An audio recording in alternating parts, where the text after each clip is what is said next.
contributed 9. And in an effort to beef up their attack, Billy Damazetis was brought back from Winnipeg after being sent to the Fury on loan. However, this season, goals have been few and far between for the Steelers. And last Wednesday against Toronto, Hamilton failed to score, and they lost 1-0 to the Blizzard. And that loss prompted a major shakeup in the Steeler organization. Head coach Dave Turner fired, replaced by the man that he had replaced, last year's head coach, Vid Horvat. And today the Steelers face the Ottawa Intrepid, with former Hamilton star Paul James, now the player coach, and featuring Ted Eck, who currently stands second in league scoring with 4 goals. Foster's Lager, the Golden Throat Charmer, proudly presents CSL Sunday on TSN. Today from the Terry Fox Athletic Complex in Ottawa, it's the Hamilton Steelers against the Ottawa Intrepid. Hello again, everybody. I'm Vic Rudder, and to all the dads watching, happy Father's Day, and welcome to Ottawa on a threatening kind of evening for CSL soccer. These two sides present contrasting stories. Here in Ottawa, they're talking about survival. Will they make it through the year? Hopefully so for player coach Paul James. Paul James is player coach of the Ottawa Intrepid. Paul, a new role for you. How are you finding it? Well, I'm finding it a little bit difficult, but you know, I'm thoroughly enjoying it. Obviously, playing and coaching at the same time is a new adjustment for me. But you know, after the first 2 games of the season, I think the team has settled down. You know, now we're getting into the season. I'm enjoying it. Give us a few players to look out for this evening, Paul. Well, I think in particular, Ted Eck up front is a player we acquired from Kansas City, who's a tremendous worker and but very skillful, and has scored 4 goals this season. So he's definitely one to watch. I think obviously Peter Gilfillan is well known in the Canadian soccer circle, so he's another player to watch. And I think also an Italian player, Marco Lucetta, who will be playing up front, is another good player. Now you're going to be playing against your old club, the Hamilton Steelers, tonight. Obviously an extra incentive. Well, you know, I think all the games are really important this season. I think with only 26 games, you know, everyone's important. But I think, you know, after playing in Hamilton for 2 years, I'm really looking forward to it. Well, Paul, it's an extra challenge for you. We wish you every success. Back to you, Vic. Graham, the story in Hamilton this past week has been turmoil, and it started very early in the week with the releasing of general manager John McGrain. And then on Wednesday, the firing of head coach Dave Turner, replaced by Vid Horvat. And then on Friday, a trade with the Toronto Blizzard, Tom Panhusen, a defender, going to Toronto for Colin Samuels and Mark Purdy. Joining us now, the owner of the Steelers, Mario DiBartolomeo. How much of a part did you play in all these moves? Well, I was responsible for most of these moves, and I think they're justified. I put 150% in the team effort, and I expect the same thing from the players and the management and the coaching. If they don't do it, that's my job to let them go. Yeah, but you know, that sounds a lot like the criticism that Harold Ballard always gets with the Toronto Maple Leafs. Leave his team alone. Can't you leave your management alone? Well, the difference with the Maple Leaf and the Steelers is that we're a winning team, the Maple Leaf is a losing team, so we have a record to show. We've been the Eastern Division champion for 2 years. We play good soccer. I think we play entertaining soccer. We'd like to have another chance to build another championship and perhaps go to the final. And, you know, if someone else want to take over the team and have the money to lose, you know, I'm all for it. Mario, thank you very much, and I hope your moves do lead to another Eastern Championship. Thank you very much. When we come back, the Hamilton Steelers, it's the Ottawa Intrepid. CSL Sunday on TSN is a Foster's telecast. Red. Air Canada Red. You're as good as there. G'day. I've asked Rick here to teach me the barman's art of pouring a perfect Foster's lager single-handed. How am I going so far? Not bad. This technique allows you to put the squeeze on the golden throat charmer with one hand while you're putting the squeeze on a charming lady with the other. What more could a man ask for? Another arm, maybe. Foster's, the golden throat charmer. Looking for that perfect camcorder? Exactly. The Zenith. Zenith? Yeah.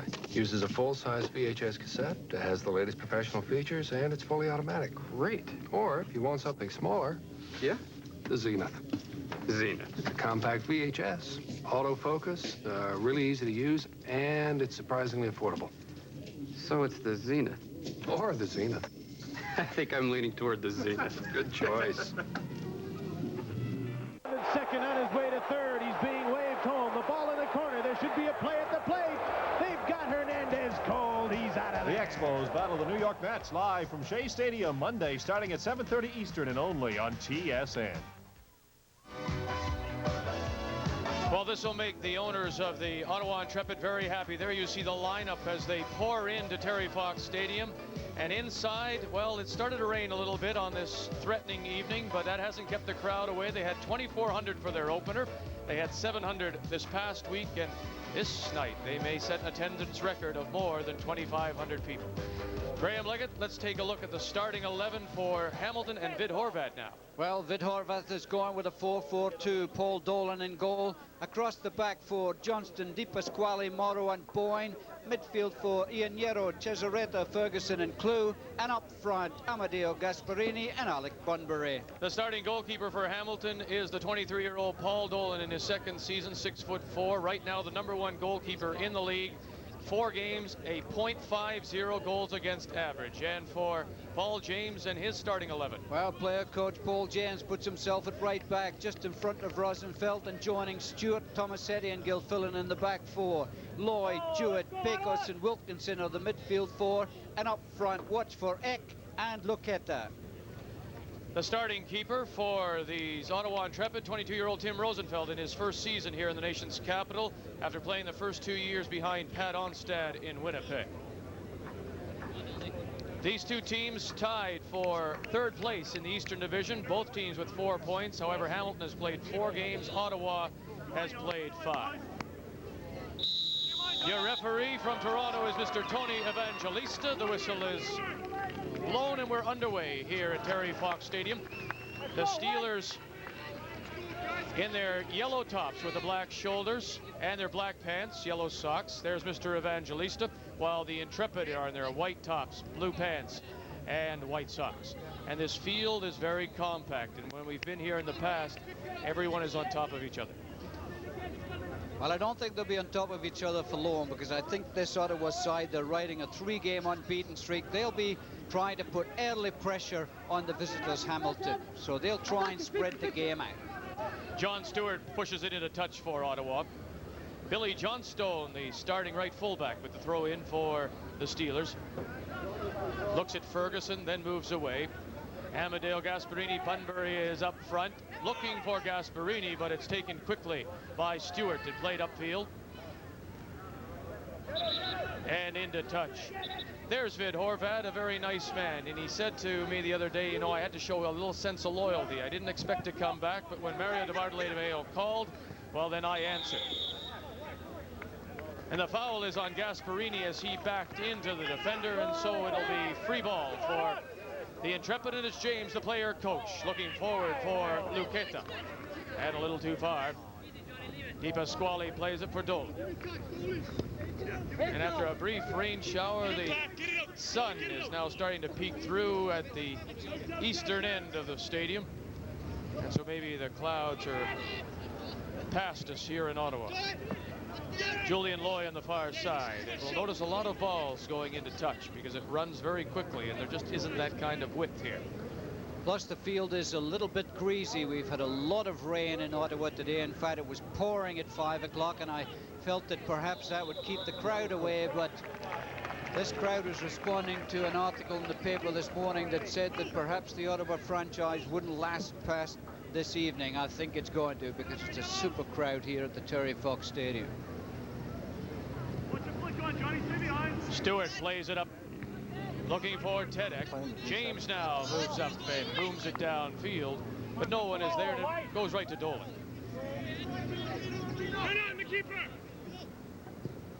Guido Boyne upfield. His pass goes nowhere. James at the midfield stripe for Ottawa. Forward for Jewett.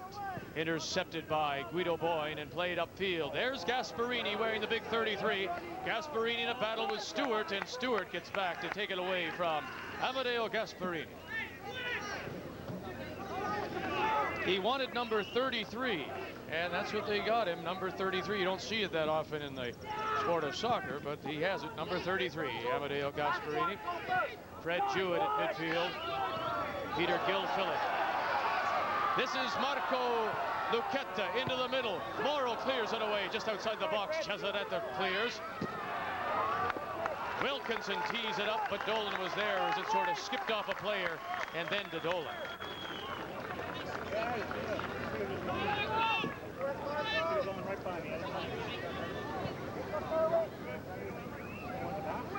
Robbie Clue for Guido Boy. Boy being watched by Julian Lloyd, and then he just plays it into touch.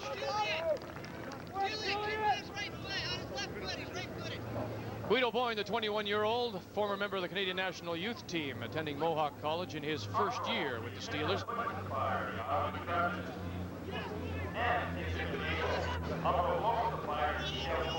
Bunbury being watched closely by Stewart. Johnstone plays it forward for Lucio Ianiero, and he can't get by Wilkinson, who takes it away.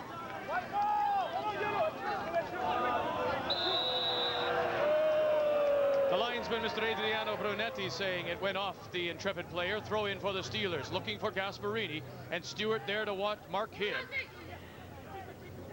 Stewart in his box dangerously, clears it upfield. Gary Morrow goes up and over Lucchetta and has it in a touch. No contest between Gary Morrow and Marco Lucchetta as far as winning the ball in the air. It's going to have to be up to Ted Eck to win the high balls, because little Marco Lucchetta, 5'7", is no challenge at all to Morrow and Di Pasquale.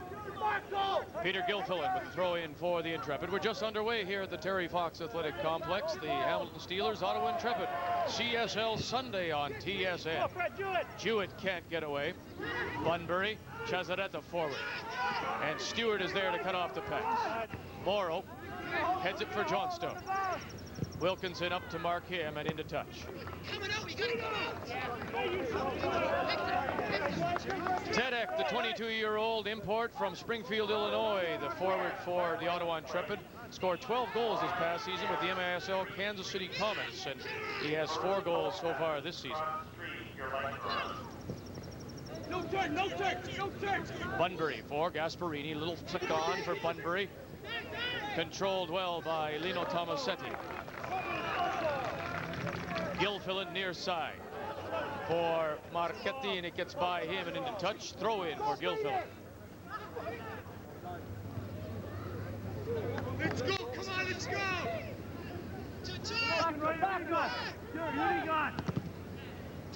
Miroslav Pecos into the middle and then into touch.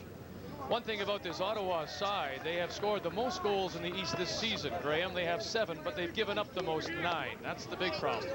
Hamilton, on the other hand, have only scored 4, but they've only given up 2. Unfortunately for them, the 2 goals they gave up were 1-0 losses to Toronto and to North York. Mr. Evangelista has been busy already. Lots of whistles so far. We've only played about 5 minutes. For today's volunteer promotion, all costs in the car over the end line, it'll be goal kick for Timmy Rosenfeld. Amadeo Gasparini being marked very closely by that man, John Stewart, the 22-year-old from Scotland, lives in Sarnia. He attended Oakland University, was a 1988 All-American Division II player in the U.S.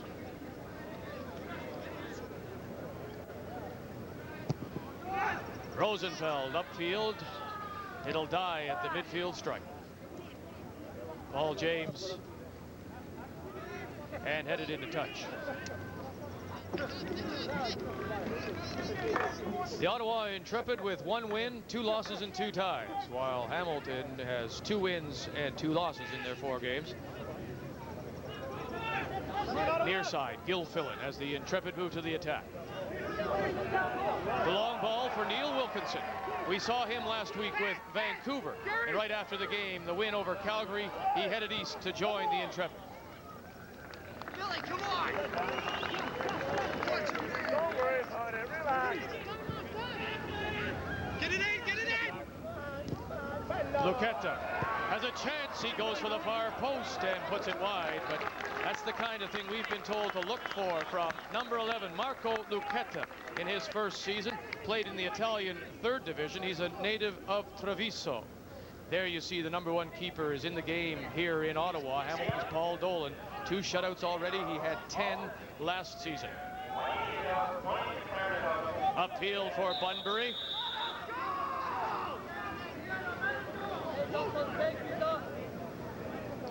And Alec Bunbury feeling he could perhaps have been allowed the advantage there as he was clean through on the right wing, but they'll take the free kick and move the big man up from the back. Watch for Morrow at the far post.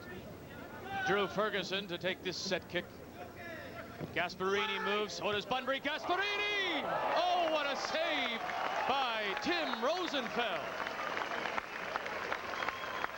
And Tim Rosenfeld scolding his defenders, saying, don't give him a free header. Good curling free kick by Drew Ferguson. Gasparini does well to hit it right to the corner. Good save, Tim Rosenfeld.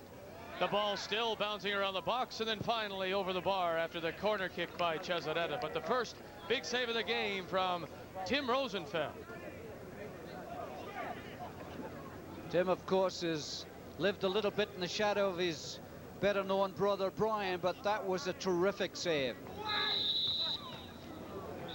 Little push. Lots of pushing in that penalty area as the ball was coming over. Referee Tony Evangelista right on the spot to blow it dead. Free kick to Ottawa. And games that we've seen Mr. Evangelista handle, he always takes full control. He wants you to know that he is the boss, and he makes that point right from his first whistle.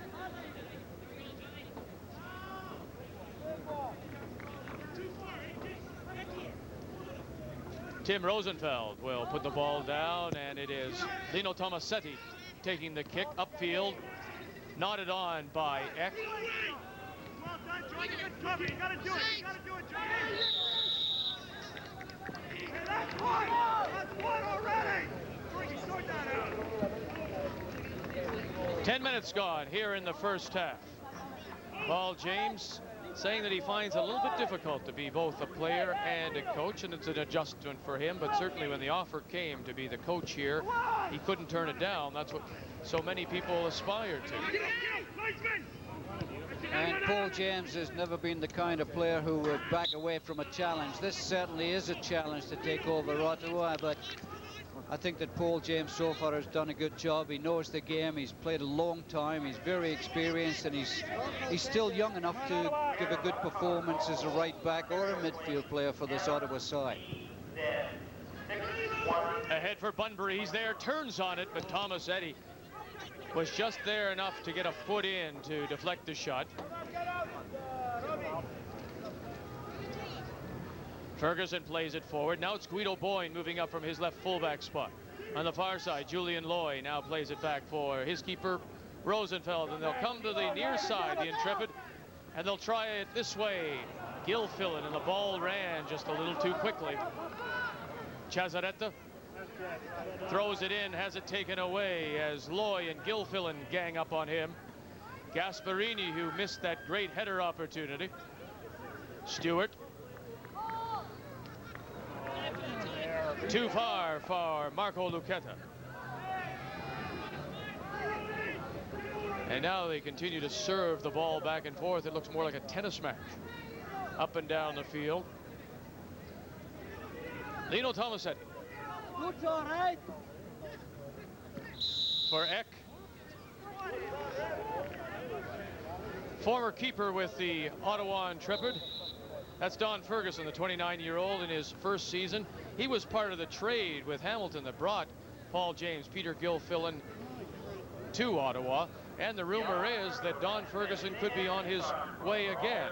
Speculation that he may be involved in a trade with the North York Rockets in possibly sending Hector Marinero to the Hamilton Steelers. So Mario Di Bartolomeo certainly not finished in juggling his lineup, and he's an active owner.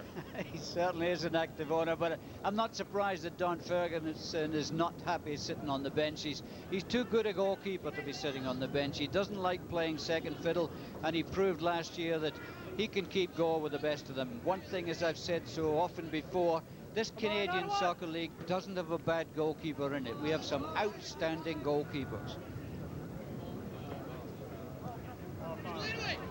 Cleared upfield and back again. Pecos at midfield. Somebody trying to gain control. Mr. Evangelista says play on. Cesaretta. Tomasetti. James. A little give and go. Pecos. This is Hewitt. Forward for Tedek. Gilfillan has moved up. Eck goes into the middle. It's there. Cleared away neatly by Boyne. Gasparini. Gilfillan marking him. Ahead now for Bunbury, but Lino Tomasetti is there and knocks it into touch. That could well be the key to this game. If John Stewart and Lino Tomasetti can contain Alex Bunbury and Amadeo Gasparini. At times it looks as if Bunbury and Gasparini have got just a little too much space for Stewart and Tomasetti, but the two centre-backs for Ottawa are tough players. Bunbury loses it to Tomasetti. And then the ball goes off of Drew Ferguson, who had pushed forward, and it'll be a throw-in for the Intrepid. Peter Gilfillan, the 23-year-old defender in his first season, 87 in Toronto, last year in Hamilton, and then part of that trade with Paul James to come here, studying phys ed at Wilfrid Laurier University. With the throw-in for the Intrepid, still scoreless here, Ottawa and Hamilton.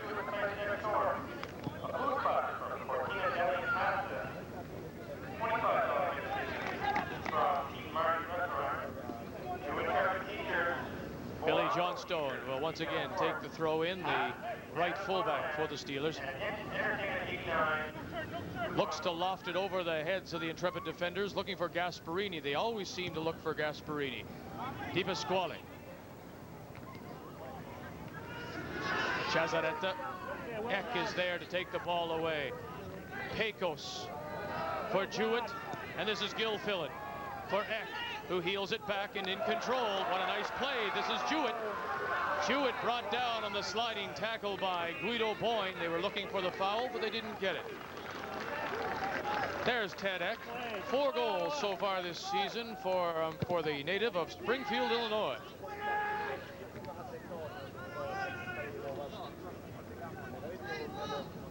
James. Far side. Looking for Jewett. Has it taken away. Bunbury for Chazaretta. But Wilkinson is there for Ottawa. Eck battles on the far side. And there you see the matchup. Guido Boyne and Ted Eck will always bump shoulders in this game.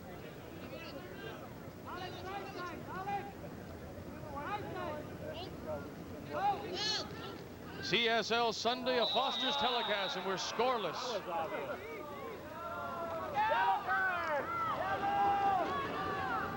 John 16 minutes through this first half, Graham. John Di Pasquale said, not me, Tony. It couldn't have been me, but let's see if John Di Pasquale can prevent Tedek getting this high ball in the air.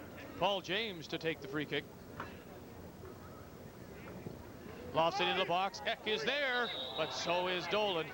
And Tedek just gave a little push on John Di Pasquale, but it was Paul Dolan's ball all the way. The big keeper's only given up 2 goals in 4 games. Could well be on his way to a record season. Bunbury flicks it through. Gilfillan is there, and he clears it neatly as Rosenfeld was sort of caught in no man's land, didn't know whether to come out or stay in his box. Boy, is he dangerous. Amadeo Gasparini, 18 goals a year ago. And he's deceptively quick. He doesn't look too sharp when he's running, but he seems to get there before the defender most of the time. John Stone for Gasparini, flicks it through. Chazaretta, can he turn? Oh, and off the arm and then off the box. What a brilliant play by Hector Chazaretta. Instead of trying to hook it round himself, he laid it off to Robbie Clew. Watch this control. Unselfishly lays it back. Clew hits it well, but by that time the white shirts are there to block it. It's Paul James who deflects it past for a corner. Chazaretta to take the corner now for Hamilton, as they've had a couple of chances now. Still not out of the goal area as Ferguson moves up. And pushed into touch. It'll be throw in as Hamilton now starting to press here around 20 minutes into this first half of the Terry Fox Athletic Complex. John Stone trying to go over Bunbury. He does, and it'll go over the end line.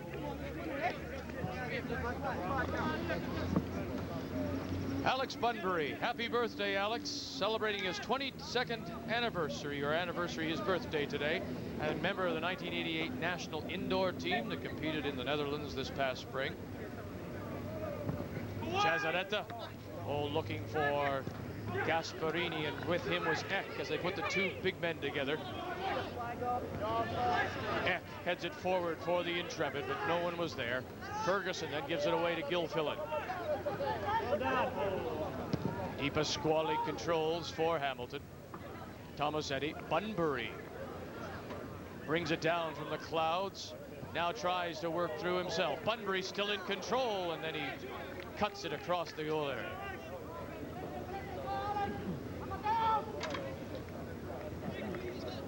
Played upfield. Morrow is there for Hamilton. Pecos brought down, but no advantage given, and Mr. Evangelista blows it dead again. And that's what the Intrepid were looking for, saying we had control of the ball. And a yellow card brought out by Mr. Evangelista. On Guido Boyne. And this is a dangerous position. Paul James with a free kick once again, and Tedek stationing himself at the far post, marked by Gary Morrow this time. Sunday, July 2nd is the Intrepid host Toronto, and Thursday, July 6th is Edmonton. James dummies up to the ball. The whistle from Mr. Evangelista. James cuts it in. Eck is there. Neil Wilkinson just over the bar. Neil Wilkinson. Poor marking by the Hamilton defense.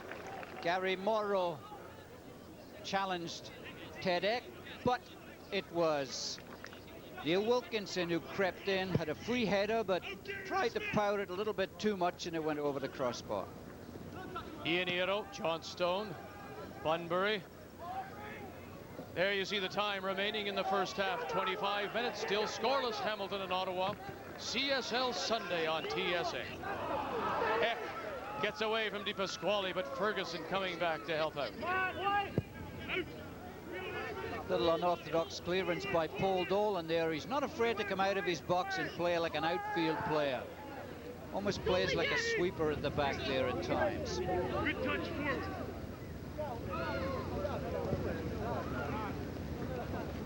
Ianiero, his right knee heavily bandaged, and there was some question that he might play today. Bunbury bumped off the ball, and the foul will be on Lino Tomasetti of the Intrepid.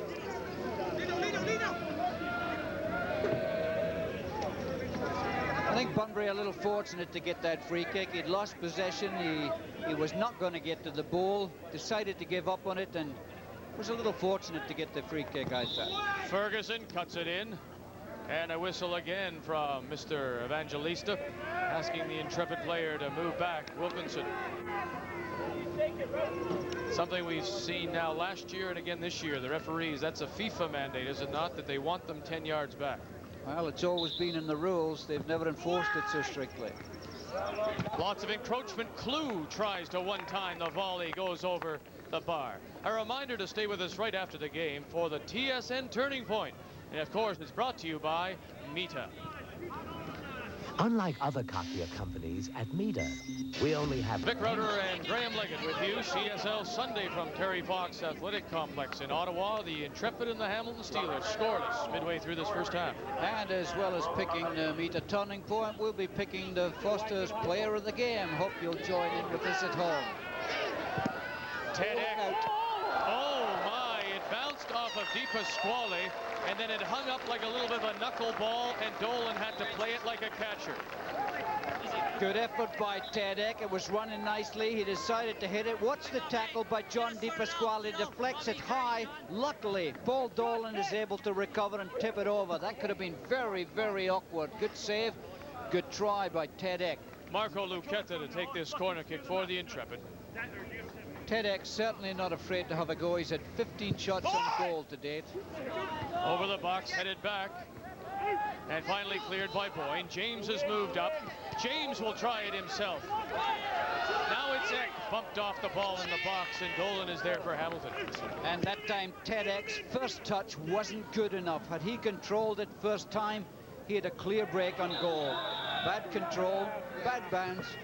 Some awkward little places on this field. You're going to get a bad bounce now and again, but good aggressive play by Paul James, not afraid to move up. He's always been keen to overlap and join into play. I like him perhaps better as a midfield player, but player coach, perhaps he feels he can be more used to this Ottawa side playing at fullback. James for Julian Lloyd. Jewett can't get away. Cesaretta plays it back in quickly. John Stewart, central defender for the Intrepid, looks one way and then goes to his coach, James. Ahead for Eck. Eck gets away from Morrow, but he can't get away from the sliding tackle of Di Pasquale. Morrow for Hamilton, gives it away to Pecos. James has moved up. Luqueta is alone here on the left, flicks it through.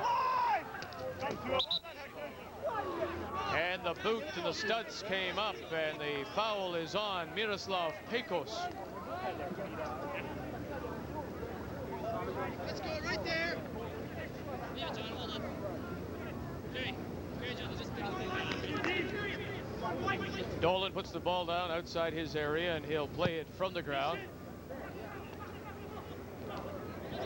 Headed straight up. Jewett for James. Pecos. Julian Lloyd at midfield. Marco Luqueta trying to turn the corner but can't on Billy Johnstone. Last year, Miroslav Pecos, Miro, was with the North York Rockets, had 3 goals, now in his 2nd season, the 26-year-old midfielder. Details will be given out at the next home game against Toronto, Sunday, July 2nd. Peter Gilfillan to take the throw-in for the Intrepid. As it's turned out to be quite a nice night here in Ottawa.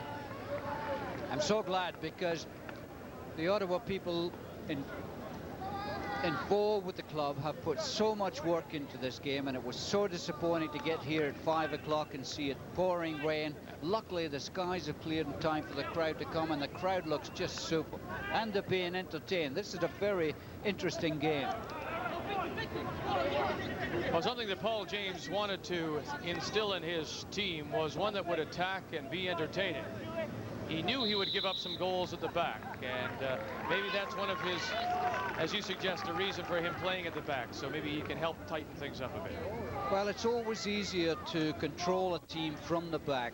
Center back, a full back has got everybody in front of them. A goalkeeper at times could control the whole play, and Paul, I'm sure, if he were in midfield, felt he couldn't turn and talk and face forward and shout to players. So at the back, he can control the whole play, and as a player coach, Bobby Lenarduzzi did so well at full-back player coach. I'm sure that Paul James will do the same, just as Sean Lowther will. Three good players. Ted X sandwiched in between Johnstone and Di Pasquale. Free kick, Wilkinson plays it in. Loy is there, Pecos! Miroslav Pecos gives Ottawa a 1-0 lead. And I don't care what level of soccer you're watching, you won't see a better ball hit than that. Great goal. Fabulous goal by Miroslav Pecos, but full marks to little Julian Lloyd. It's little Julian Lloyd who gets up the challenge for this ball. Watch the little number 7. It's a bad clearance. It goes right to Pecos. Pick that out right in the back corner. Paul Dolan, the best goalkeeper in the league's got no chance. A great goal. Miroslav Pecos gives Ottawa a 1-0 lead at the 27-minute mark here at the Terry Fox Athletic Complex.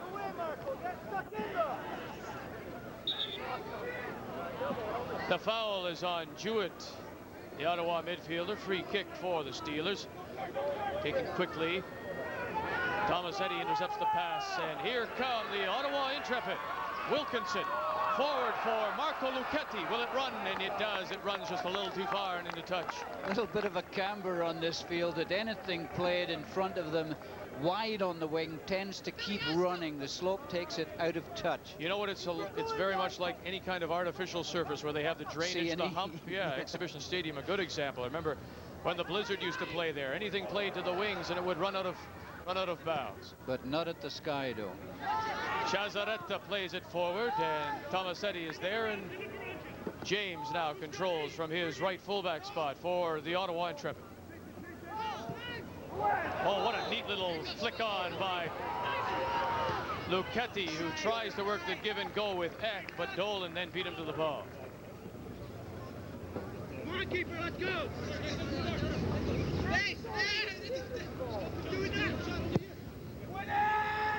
Dolan upfield, booms it upfield for Bunbury. Pecos the goal scorer, Wilkinson for Julian Lloyd. Ted Eck to James. Forward for Loy. Flicks it forward neatly. Lucchetti, Eck is in the middle and he can't get it by John DiPasquale as Ottawa come to the attack now. There is Miroslav Pecos, the free agent signing here in Ottawa after being released by the North York Rockets.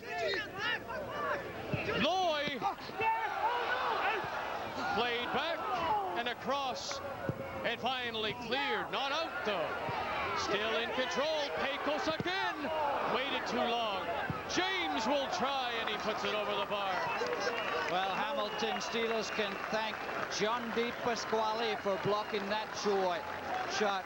Miroslav Pecos had time to tee it up, pick his spot, and oh, what a great save by John DiPasquale. Courageous. The Ottawa Intrepid lead 1-0 over Hamilton. CSL Sunday is a Foster's telecast. Back to Ottawa, the Intrepid leading 1-0 over the Hamilton Steelers. CSL Sunday on TSA. Stewart plays it upfield, looking for Marco Lucchetta. Just a little too far. Lucchetta, oh my, the pass back by Morrow to Dolan and Lucchetta. The native of Treviso, Italy, a fast, speedy little player, got in between, but Dolan just got there first. Lucchetta's very sharp. His reflexes are very good, but by the same token, Paul Dolan reads it so well. There really was no contest. Paul Dolan made up for a little slip by his defender.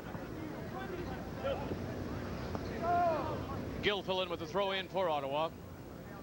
Over the head of Johnstone for the Steelers. And into touch again. Gilfillan very quickly for Eck. Chests it to his feet. And the whistle from Mr. Evangelista. 12 goals Ted Eck scored with the Kansas City Comets of the MISL this season.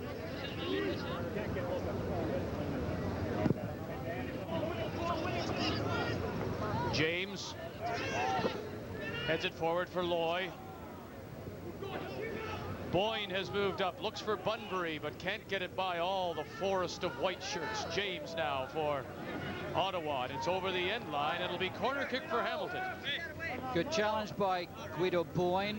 I was very impressed with him when he played against Toronto. He played it right back, of course, with Tom Van Hoosen moving to Toronto.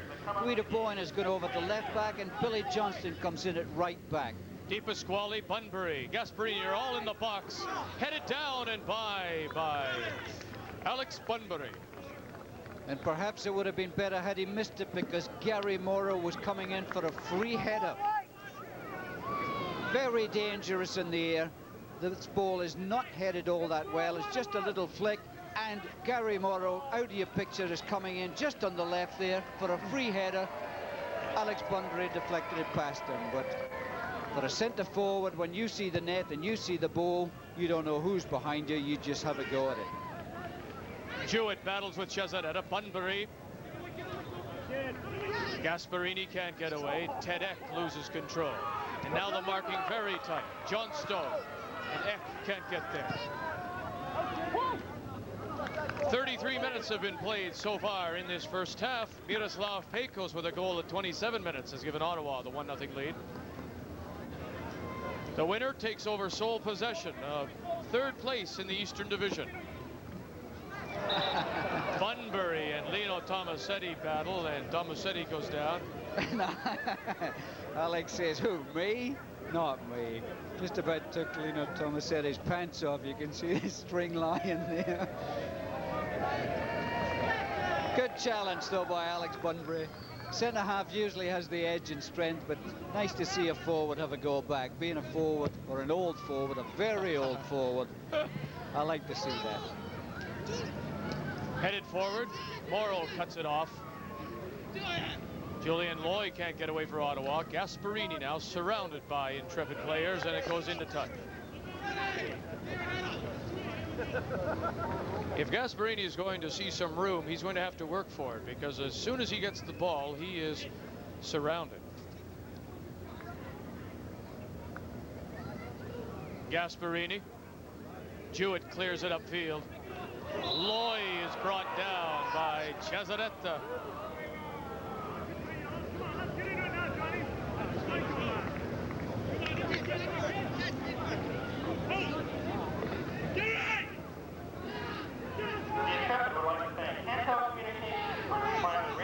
Pecos lays it back for Tomasetti. James. Pecos. Wilkinson in the middle. Now goes to the far corner looking for Julian Loy, who's moved up. Pecos lays it off for James, who makes the big run from his fullback spot.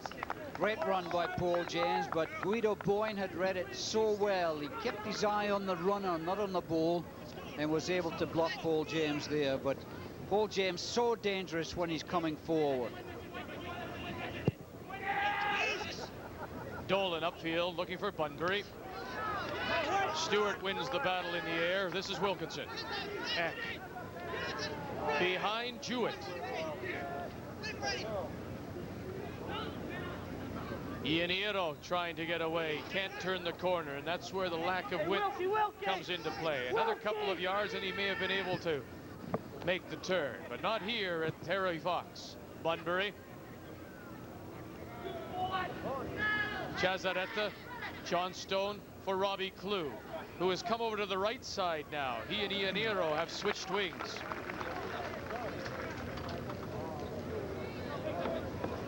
Johnstone will take the throw in. Takes all of them, it seems, from this near side. Well, he's got a long throw. It's just like a corner kick. He throws it to either Bunbury or Amadeo Gasparini, who flick it on, and it's like a free kick or a corner kick. It's a marvelous attribute to have, to be able to throw that ball right onto the penalty spot. Morrow kicks it upfield. Now it's a race. Tomasetti, Bunbury. Tomasetti just gets his instep there first and plays it neatly to Rosenfeld. Always in the middle of anything that's happening up front. Alex Bunbury enjoys the game, and you can see the smile on his face. Julian Loy gets away from the tackle, still bounces it around the box. Now this is Pecos. He has one. Pecos! Oh, and it deflected off of Morrow and just went by the near post. Maybe just as well it did deflect off Morrow, because Pecos had hit that one almost into the corner again. He's moving up to take these balls, badly cleared. Watch this deflection off Morrow, maybe just as well. Paul Dolan's reaching for it. Well, there's no doubt the game now has swung in favor of the Ottawa Intrepid, who withstood really the initial attack, and a very good chance by Gasparini, a great save by Rosenfeld, and now it's the Intrepid game. Well, that save by Roosevelt could well have been the meter turning point, because that certainly kept Ottawa in the game. No score. It could well have been 1 or 2-0 for Hamilton at that time, and now it's 1-0 for Ottawa after that fabulous goal by Miroslav Pecos. Marco Luqueta is offside, blown down by the official on the far side, Mr. John Isvaranu. And it looks like Pecos is down hot on the far side, number 8, Miroslav Pecos, the goal scorer. We didn't see what happened, but he's definitely lying on the field. Well, this is what happened. According to our producer, he lays it off. In goes Drew Ferguson a little late. Down goes Pecos a little awkwardly on his left knee. And he's trying to get up, obviously feeling a little bit of pain there. Oh, maybe it's a Charlie horse, it looks like, as he's got it halfway up the thigh. The Ottawa trainer, Marci Donoso, is out to have a look, and now she leaves the field on the urging of Mr. Evangelista, and Miroslav Pecos is ready to perform again. Ready to perform, and if he can hit another goal like the one he scored already, I'm sure he'll feel no pain at all.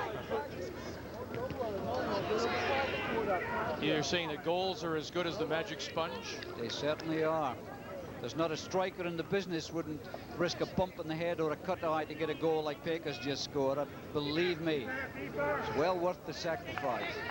You can hear them yell, keeper, keeper, as Stewart came back and was yelling for Tim Rosenfeld to come out and play it. Well, they have to call either keeper or the name. They can't call mine or yours because there's too many mines and too many yours on the field. It's a yellow ball, Tweet.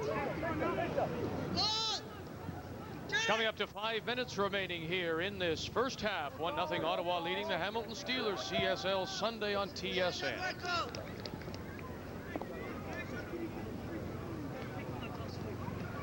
Don't worry about it. Come on, face up. Let's get together here, yellow. Right, boys. Ball good. Let's go, boys. Good. Base. Base. Guido Boyne with the throw in for Hamilton. Bunbury can't control. Tomasetti. Ferguson. As they play a little bit of head volleyball. Eck for Ottawa controls finally. Lays it off for James. Little give and go. James still in control on the far side for Luquetta. James and finally into touch.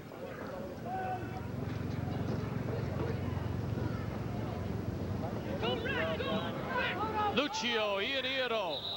Oh, brought down as the hand reached out from Lino Tomasetti. Well, I don't know if it reached out all that far. I think Lucio was looking for an excuse to go down because he didn't fancy running that far. He doesn't look as if he's fit to me. Lucio's got that heavily bandaged left knee, or right knee, I should say, and he's not buzzing around like he usually does. Very good midfield player, works like a Trojan, but tonight he's not really up to par. Well, when we arrived, our lineup had Ianiero on the bench, replaced by Billy Damazetis, but I guess on the ride up here, they decided that he was fit enough. Oh, Ianiero takes the free kick himself, and it's right into the open arms of Tim Rosenfeld. So Ianiero gets the start, and Billy Damazetis is on the bench for Hamilton. Gill filling. Rather a strange move because Billy Damazetis got the 2 goals that give Hamilton their win in their very first game. He hasn't scored since, but he's always a threat up front, and especially playing with Bunbury and Gasparini, he gives them a 3-point attack. Right now they're playing with 2 against 4 at the back, and unless the midfield players get up, they don't have enough support. There he is, Billy Damazetis on the bench, the 22-year-old, an all-star last year in the CSL, but right now sitting and watching as new head coach Vid Horvat decides to sit him down and start Lucio Ianiero. And not only sitting and watching, I'm sure Billy's sitting and fretting because he'd love to be out there on this kind of evening with a wet turf. He loves that. James for Stewart.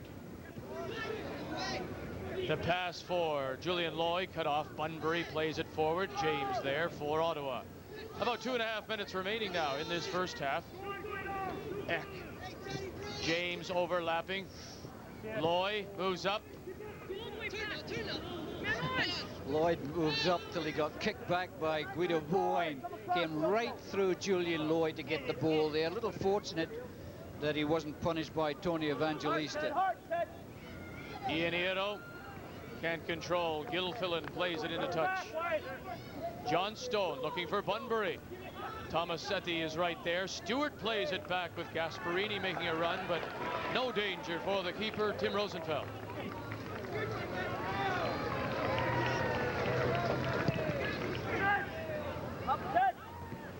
Eck heads it forward. Ferguson played forward. Pecos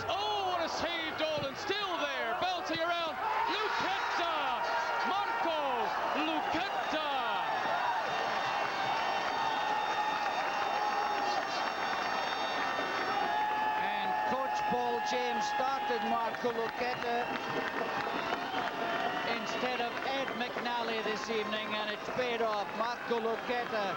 But this is, once again, Pecos. Marvelous save by Paul Dolan, but Pecos persists, cuts it back in. Now, what's Lucchetta? The overhead kick through Gary Morrow's legs.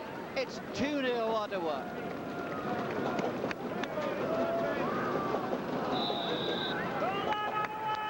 The foul is on Ian Iro, and it'll be free kick for the Ottawa Intrepid. That goal by Marco Lucchetta coming in the 43rd minute, and the Intrepid leading 2-0 now over the Hamilton Steelers.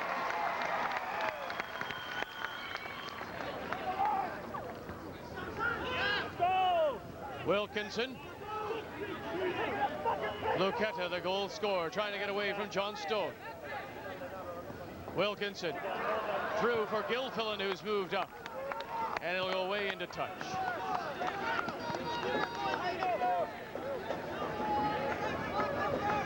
Let's go, Ottawa!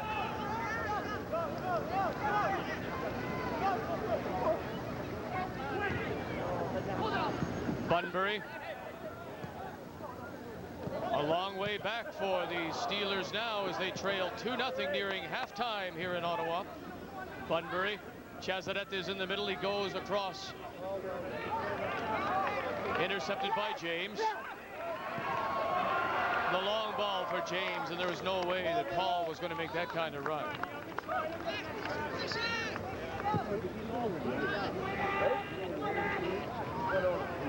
Chazaret cleared neatly by Jewett. Pecos. This is Eck. Pecos has the first goal. Forward for Eck, and just a little too far as Dolan comes up. And the 3 whistles from Mr. Evangelista and this crowd of, I would think, certainly more than 1,500. Very happy here in Ottawa as their Intrepid lead. Explains. FIFA has, in recent years, introduced a new program for soccer's development. We have at the top the World Cup that everyone knows. We have introduced an age limit of 23 years for the Olympic Games tournament. We have traditionally the World Youth Cup for those under 20 years old. And since 1985, we have the Under-16 tournament, where players for the finals here in Scotland are less than 17 years of age. 11 of the 16 teams competing for the JVC Cup are housed on the picturesque campus of Stirling University, including Nigeria, under-16 world champions in 1985 and runners-up in 1987. They're one of the favorites for this competition, especially after this year's second place in Saudi Arabia at under-20 level, and they've been preparing thoroughly. You see, this team singularly have been in camp for 1 year, 2 months now. And we believed a lot of in skill, tactics and technique. And we've been able to develop this. And with this long period of stay in camp, the things just worked out naturally. The Nigerians are joined in Group C by one of the Asian qualifiers, China, one of soccer's emerging powers, although their players are perhaps more confident on the pitch than with a knife and fork. Well, we can counterattack very quickly. I think this is our biggest characteristic. Really, this team's weakness is in defence. The marking and positional sense are still not too good at all. The opening ceremony is held at Glasgow's Hampden Park and graced by the presence of Pelé, a senior World Cup winner at the age of 17. China faced the familiar blue and white shirts of Argentina, world champions at senior level. Wu Chongwen of China and Argentina's Jose Castro toss up to commence the tournament. Okay. The Chinese fear no one, though Argentina's goal leads a charmed life.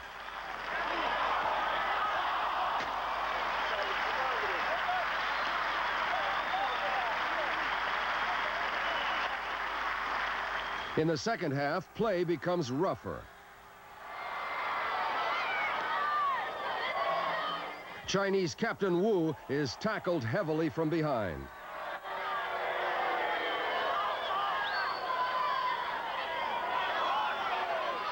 When play stops, his assailant Izorralde gets a yellow card.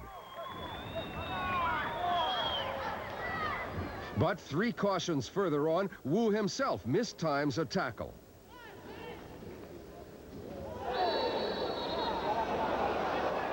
Without hesitation, referee Escobar sends him off. A harsh decision, but the Chinese are down to 10 men. They hold out for a goalless draw, though, and there's no doubt where the crowd's sympathy lies.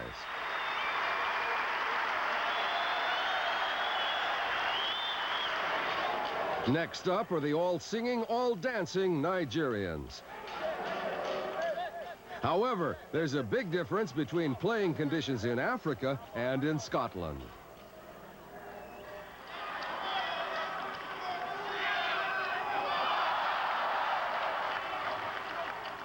So unpleasant is the weather that the floodlights are turned on in the middle of a June afternoon.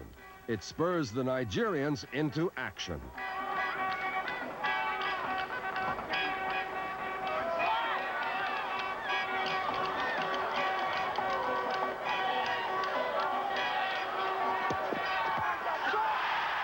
Keshiro is the scorer.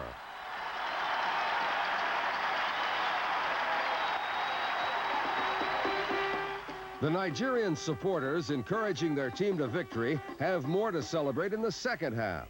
First up on the shooting range is Oguntunaze. With the Canadian defense in retreat, a third is not long in coming. It's Keshiro's second. And then the rout is completed by Nosa, 4-0 to Nigeria.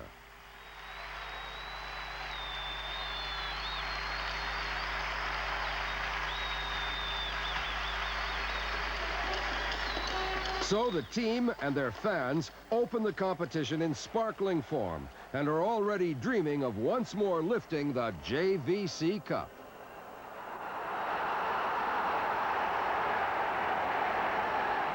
Unfortunately, though, Graham, for Canada, they lost all 3 of their games in the first round and they were eliminated, but there have been other surprises, haven't there? Yes, there have been surprises. Brazil are out, Nigeria are out, Argentina's out, Bahrain, Saudi Arabia, Portugal and Scotland. They're the semi-finalists and anybody can win it. Scotland. Did you hear him say? Scotland are still in at the end.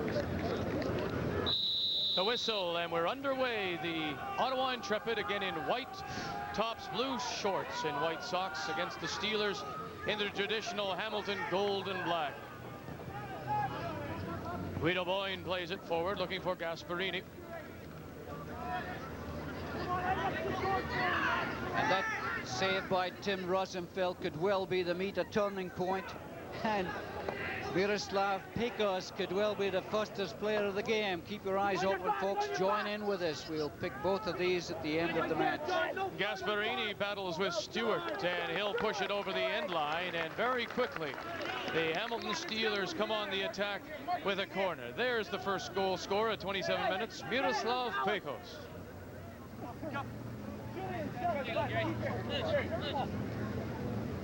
Robbie Clew will take the corner for Hamilton. Chips it in, Bunbury, and just over the bar. Come on! A little lapse of concentration by the Ottawa defenders allows Alex Bunbury a great opportunity. A free header. Bunbury rises well. Tim Rosenfeld is nowhere, but Alex knocks it just over the bar. And what a time that would have been for Alex Bunbury and the Hamilton Steelers to get back into this game.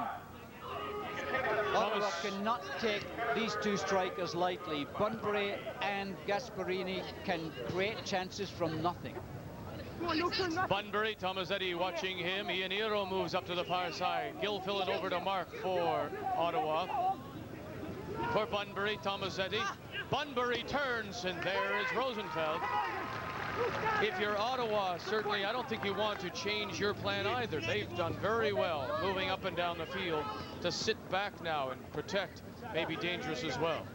Well, it is dangerous, but I don't think they've got much option because Hamilton are going to push forward. They have to get back into this game, even though there is about 41 minutes left in the second half. Hamilton want to get the next goal. If they go 3-0 down, it's game over.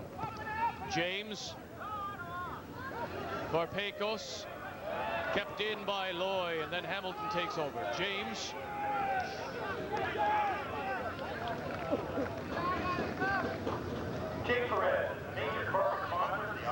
An out-of-town final. Look at this. Edmonton with Justin Fashanu, the player coach, winning 3-1 over Calgary. So Edmonton now move into third spot with 4 points. Halftime, Montreal looking there for their first win. 2-0 over Winnipeg. That's their home opener for Montreal after 3 games on the road. And Vancouver playing Victoria in a late start. And it's scoreless halftime. Toronto and the North York Rockets in their local derby. Very tough as we look at Vid Horvath, the new coach, or the coach again for the Hamilton Steelers. Very tough for Montreal to play the first 3 games on the road. No wonder they were the only team coming into this series of games today as the only team without a win. But certainly making up for it this afternoon or this evening. Pecos couldn't get through. Chazaretta and into touch. And you know, he's a very sincere man. I like him a lot, Vid Horvath, and he knew that it was something that he didn't particularly want to do. He didn't like the fact that Dave Turner was relieved of his duties. But when asked, of course, he's a coach too, and he was ready to take the challenge. Oh, I agree with you. He certainly is a nice man. He knows the game. And I think he was a little bit disappointed that he was let go at the end of last season. Billy Domazet is still no motion from the Hamilton Steelers leading scorer as he sits on the bench. Just underway second half. And speaking with Dave Turner, he could understand as well if that was Mario DiBartolomeo's wishes. That's his prerogative. He pays the bill, as the owner says. And he wanted to wish all his players, the Steelers, the best of luck for the remainder of the season. Dave Turner. Well, I'm sure David would have said that. He's been let go by Toronto and let go by Hamilton, and although he could well be a little bitter, he certainly holds no animosity at all. He knows that in this game, you're hired to be fired. Come on, let's win it! Let's win this!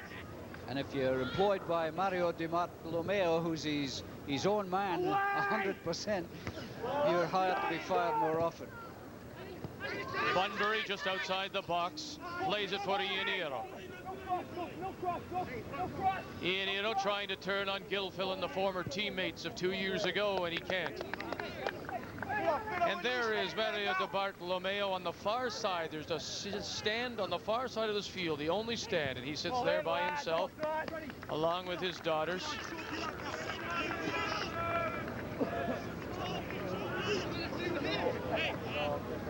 And Mary Morris from the Hamilton Steelers office, and in fact Mary, without the title, doing a lot of the GM duties right now for the Steelers.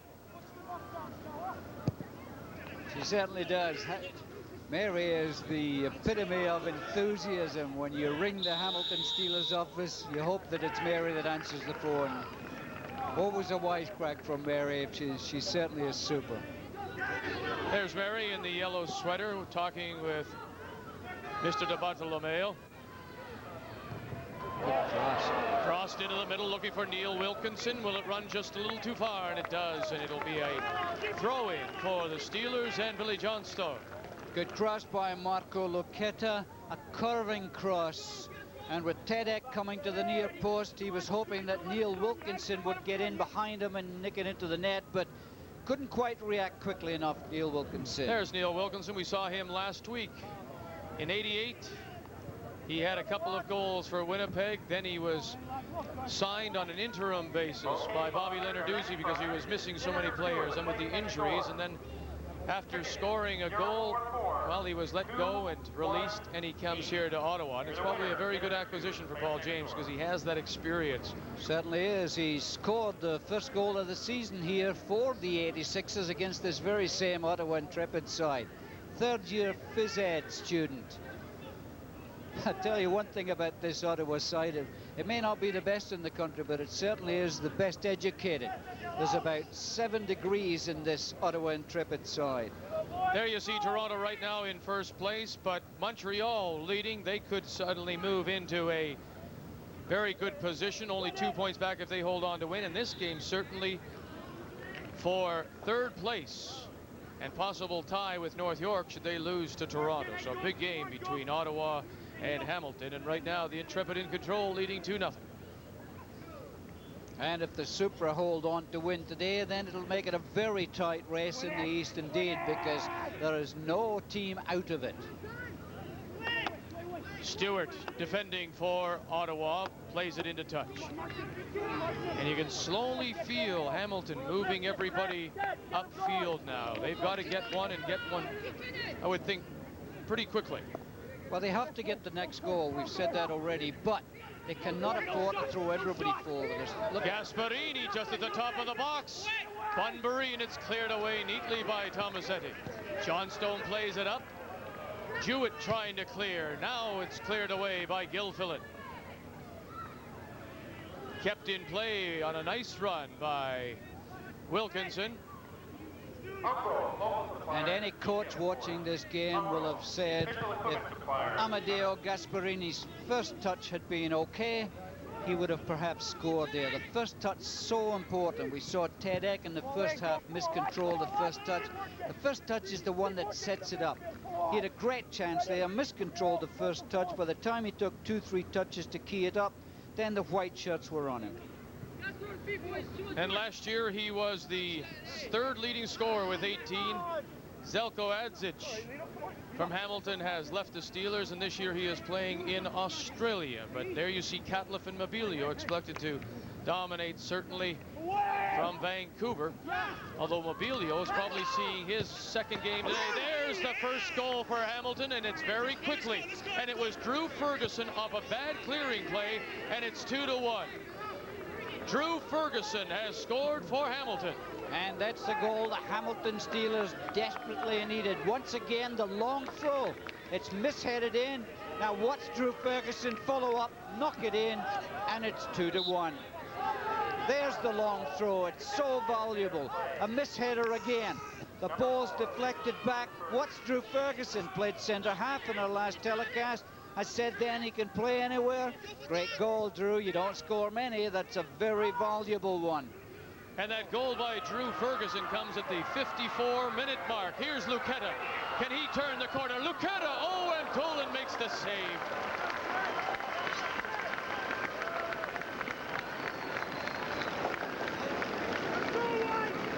Well, this is big Ted Eck. He's so strong, but watch Paul Dolan. So easy for him to be tempted to go and cover the rest of the goal. Managed to cut it out at the near post. Had he let it in at the near post, I'm sure the coach would have had a word with him. Into the box and headed away by Drew Ferguson, who has put Hamilton on the board. They trail 2-1. I tell you, the first time we've seen Ottawa Intrepid this year, Ted Eck and Marco Lucetta look very sharp. Ted Eck does the challenging, very strong in the air, good control for a big man, lots of pace for a big man, as he's just shown there, and Marco Lucetta nipping in and out, very sharp on the ball. Wilkinson gets it across, but Dolan is out to pull it in. Ironically, Paul Dolan gave up as many goals in the first half against this Ottawa Intrepid side as he's given up in the previous 4 games. There's Drew Ferguson. Played for me at Edmonton, would play anywhere, outside left, left back, centre half. Very good indoor player, very clever on the ball, very patient on the ball. The How many Steeler people captain. stress patience, Vic? Excuse me, not many people stress patience, but in this game, you can't afford to be hurrying all the time. Bunbury trying to hurry through and can't get there. Drew Ferguson, though, 13 years a pro. He's hung with this game an awful long time. Well, he says he's hung with this game because it's the only way he can afford to golf. He loves to golf, Drew. Just a reminder, all prizes will be picked up at the Intrepid merchandise booth. So the goal that Hamilton was looking for.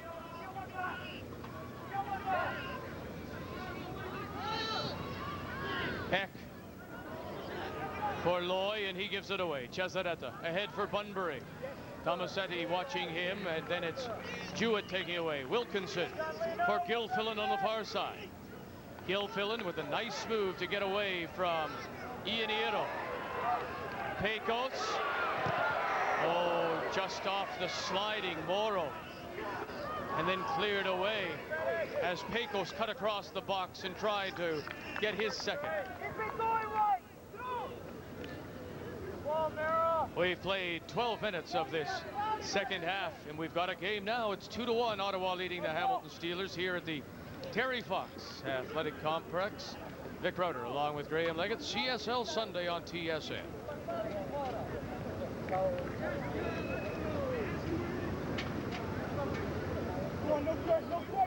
Bunbury. Tomasetti marking him. Billy Johnstone has moved up, tries to curl it into the box. Ianiero chips it forward, looking for Gasparini, and Stewart clears. Come on, come on! Bunbury trying to turn, trying to get it across, brought down, and there's the whistle. And he's pointing at the penalty spot. Mr. Evangelista has awarded a penalty to the Hamilton Steelers. Well, there was no hesitation at all in Tony Evangelista's mind. Alex Bunbury fighting for the ball. There comes the challenge. It looked as if Alex Bunbury took a little bit of a dive, but as I said, no hesitation at all by Tony Evangelista. Ed Horvath doesn't look at all impressed, but he's just hoping that Alex Bunbury can knock this one in and make it 2-2. It's 1-on-1, Alex Bunbury against Tim Rosenfeld. And I would think that Alex will blast this one. I don't think he places them all that much. He prefers to blast it, but could be wrong. Rosenfeld is set. There's the whistle. Bunbury. Oh, Rosenfeld came up. He guessed correctly, and he beat him. Tim Rosenfeld beats Bunbury. Well, that's two fabulous saves, and the crowd is on its feet. Two fabulous saves by Tim Rosenfeld. One he robs Gasparini. This one, I was wrong. I thought that Alex Bunbury would crack it home. Instead, he tried to place it. He was trying to be too clever. Tim Rosenfeld read it brilliantly. And the young goalkeeper coming up big. Pecos trying to get through. Ferguson clears for the Steelers. It remains 2-1, and now it's Gasparini in a race. Gasparini, oh, what a nice sliding tackle by John Stewart. And there is the owner, Mr. DeBartolomeo, saying, how can you miss? No, I think Mario was hoping for another penalty. Sit down, Mario, you're not going to get two in a row. That was a great tackle. And that could well be our meter turning point. The save against Gasparini in the first half could well have been, but I'm sure perhaps that could well be a great save by Tim Rosenfeld. Billy Johnstone with the tackle. Gasparini, you said he's deceptively fast, but not fast enough to get away from John Stewart that time. Perfect tackle, and I'm not quite sure why Alex Bunbury took that penalty kick. I thought perhaps Gasparini would have taken it, but I must say that Alec fooled me. I thought that he would blast that ball. He tried to place it just inside the post, and you can't read it much better than Tim Rosenfeld read it. We've played 16 minutes of this second half. It remains 2-1, Ottawa ahead of the Hamilton Steelers. Chazaretta as it starts to open up now for Gasparini. For Bunbury. Plays it forward. Clue, Chazaretta! Chazaretta has tied it up for Hamilton. Hector Chazaretta from Toleros, Cordoba in Argentina. And the ball is starting to run for the Hamilton Steelers. They had a break. The ball is pushed wide. Alex Bunbury, instead of shooting, pushes it wide. It goes to Robbie Clue. He decides to shoot, completely mishits it. It goes straight to Chazaretta. He coolly collects it and knocks it home. Good move by Alex Bunbury to push it wide, but a dreadful shot by Robbie Clue. When you say the ball breaks for you, this is a break, folks. Straight to Chazaretta. Pick that out. It's 2-2. And that goal by Hector Chazarella coming at the 61st minute, and it's all tied up 2-2.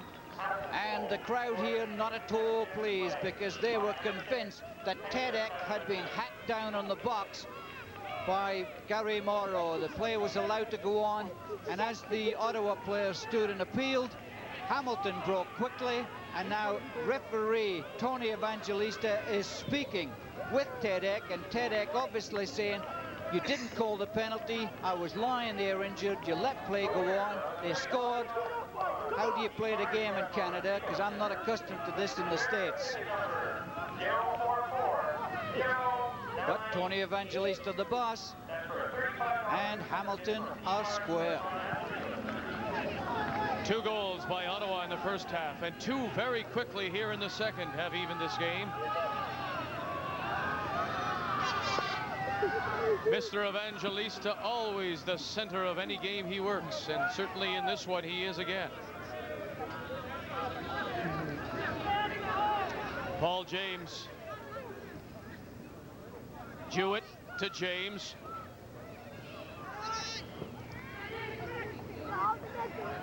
Jewett, and then too far as Bunbury pushes it into touch, and it'll be throw in for Ottawa. The winner of the second food platter from Courtney and Ellie Pasta. Thunderfoot, the big left foot of Ed McAnally, warming up for Ottawa. Ted Eck, can he turn? Oh, he waited too long, and it was cleared by John DiPasquale. Both teams with players now warming up.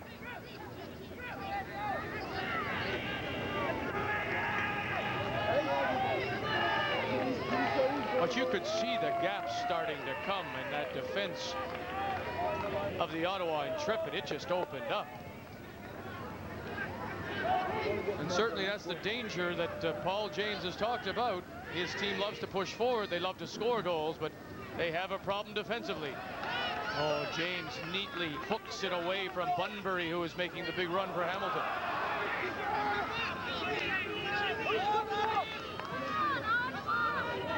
Who's coming out? Number 7.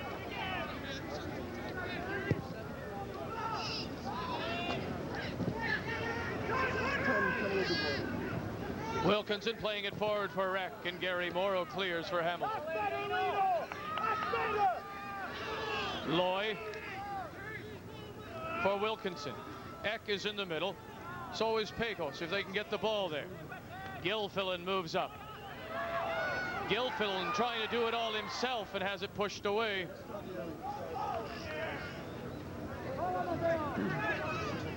Gilfillan will take the throw in for Ottawa. For Pecos to Gilfillan.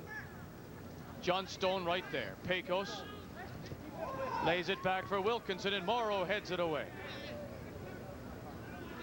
Stewart knocks it away from Chazarella. DiPasquale heads it to the sideline and out of play.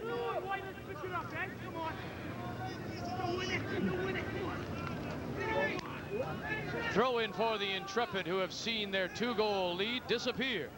Pecos.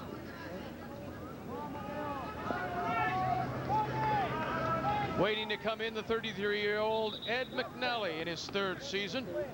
And I wouldn't be surprised if young Julian Loy comes off. He's not been very effective. He was very impressive last year, but he's been very, very tightly marked by this Hamilton Steelers side, and it is in fact young Julian Loy, but he's got a great future in this game, young Julian Loy. He's so clever on the ball, but the marking of the Hamilton Steelers just been a little too much for him this evening. So Ed McNally, who scored 8 goals a year ago, is into the game. Tolan just punches it away. Luqueta! Oh, Luqueta! Marco Luqueta! Oh, what a goal. You won't see any much better than that. We thought that Miroslav Pecos was a great goal. Marco Luca takes a clearance. Just watch big Paul Dolan flip this ball clear. Marco Luqueta hits it first time, and it screams into the side netting. What a fabulous goal.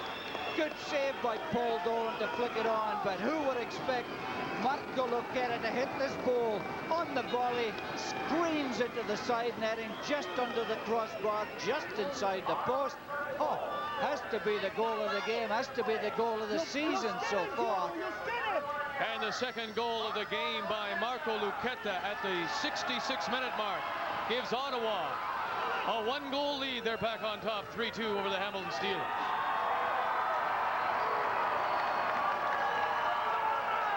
There he is, Marco Lucchetta from Treviso, Italy. And the crowd who came out despite the rain being royally entertained this evening. Just tremendous to see, because this Ottawa franchise has worked so hard. Still not out of it, as Hamilton have shown. They have the experience. They've been in this position before. They've been to 2 CSL finals, and now they're going to bring on their strikers. They're going to bring on Billy Domazettis.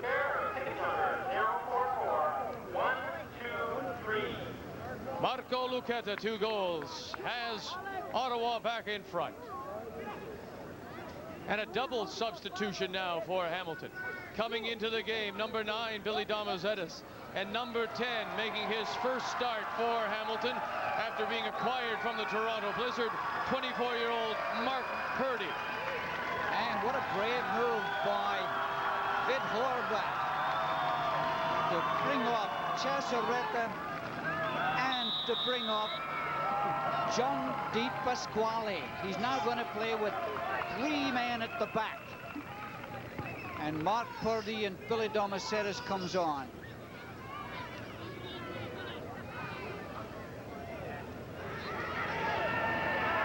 Here come the Intrepid. Billy Johnstone back to defend for Hamilton. And he'll play it into touch.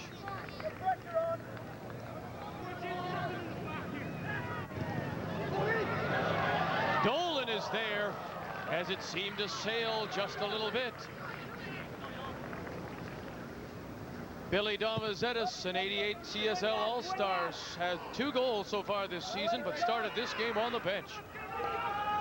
And I like that move by Vid Horvath.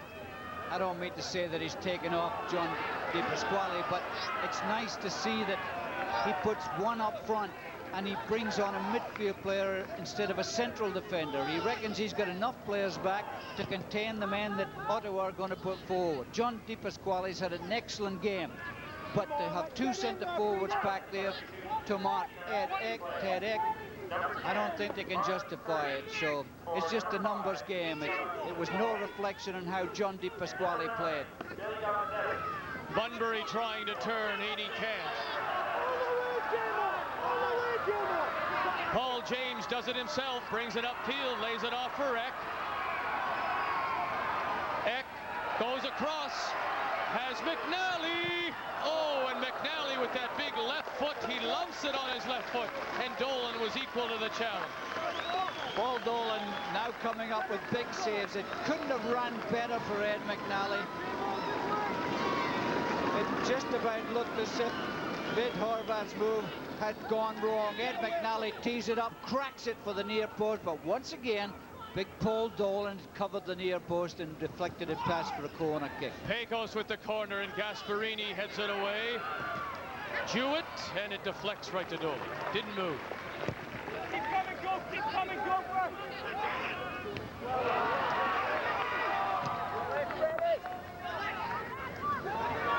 Oh, you can do it! Ah, come on, you!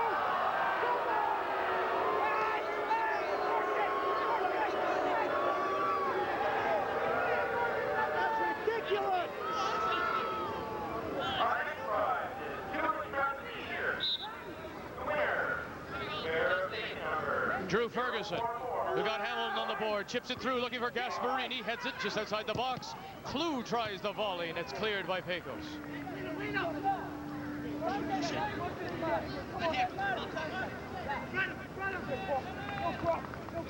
Drew Ferguson, his goal at 54 minutes. Started Hamilton on their comeback, then Hector Chazaretta tied it. But Marco Lucchetta with his second goal of the game has put Ottawa back in front. Boyne, Ianiero. Oh my, there it was set up for Gasparini, and somebody just got a foot in.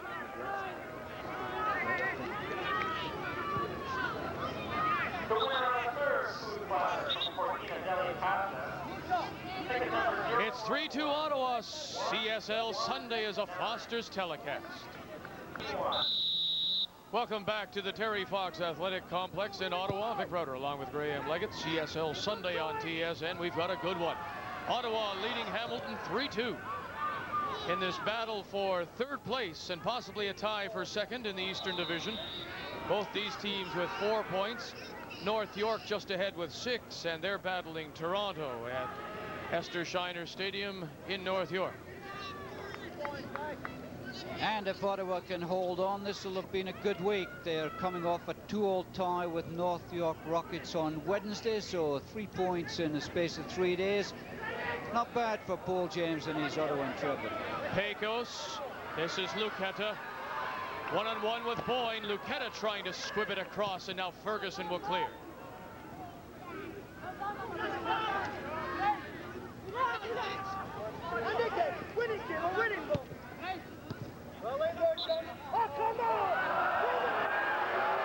Mr. Evangelista not happy with the tackle by John Stewart, and so it'll be a free kick for the Hamilton Steelers.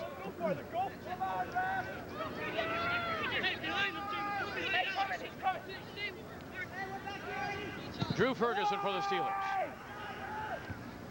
Headed in the box and then cleared away by Tomasetti.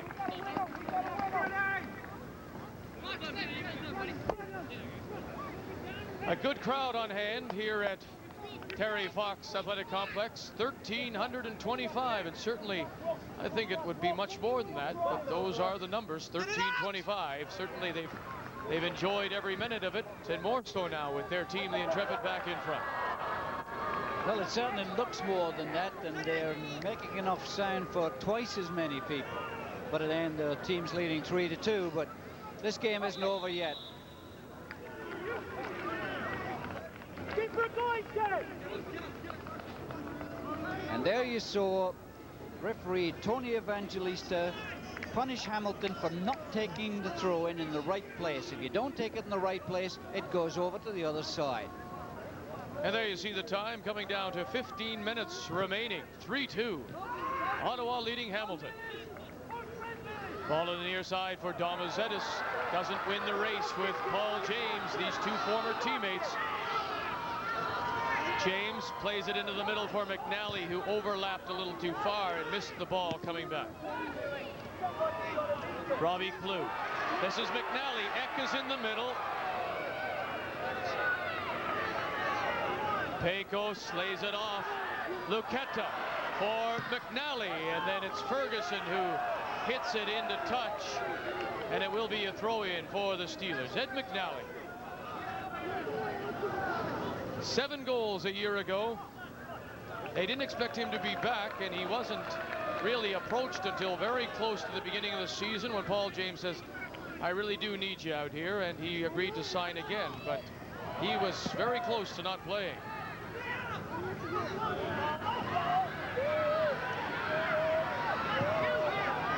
Wilkinson trying to bust his way through Kent. Lucetta leaves it for James. For McNally, if he can turn and let that left foot go. Ferguson punches it into touch, and it'll be a throw-in for the Ottawa Intrepid. The Nepean Soccer Association in force here at the Terry Fox Complex.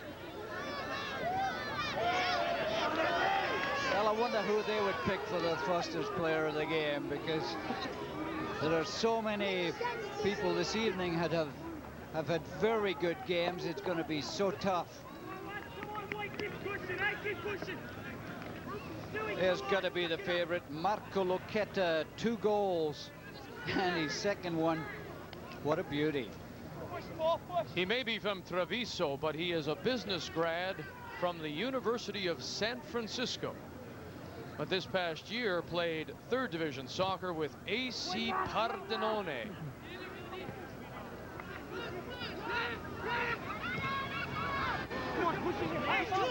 Guido Boyne has moved up. Hamilton looking for the equalizer. 13 minutes to go.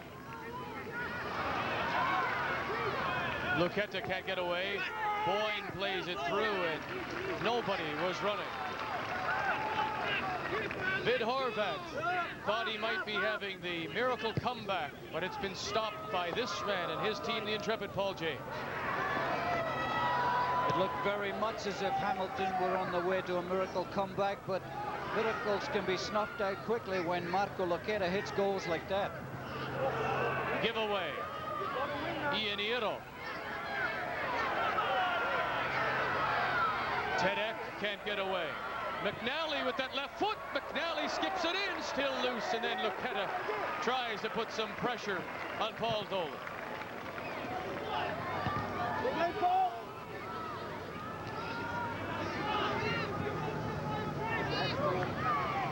Gilfillan battles with Purdy. Gasparini gets it across, but no one was moving up. He was looking for Mark Purdy, but he was about 2 steps behind. Well, he did the difficult thing in getting through on the right wing. Then the cross was not a quality cross at all. I think he couldn't quite make up his mind whether he wanted to cut it back or to lob it in, and finished up doing neither. But a good run by Amadeo Gasparini. As I said, he's deceptively quick.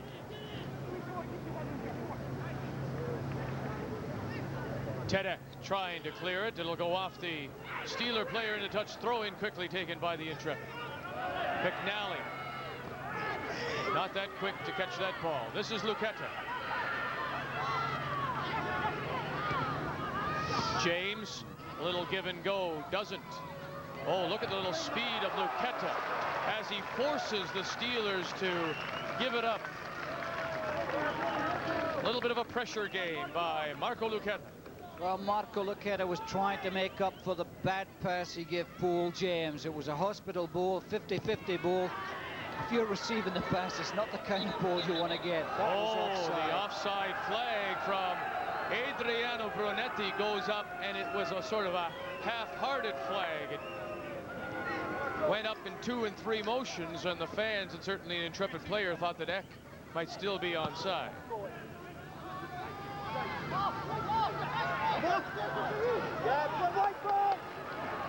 Ianiero does the dive. The ball awarded to the Intrepid. Pecos. Ianiero. Gasparini can't get it by Big John Stewart, who has been in his face the entire game.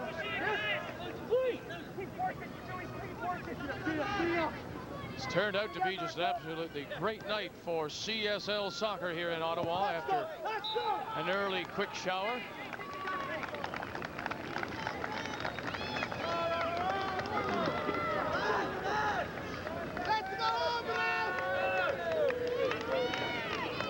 Paul James to take this throw in.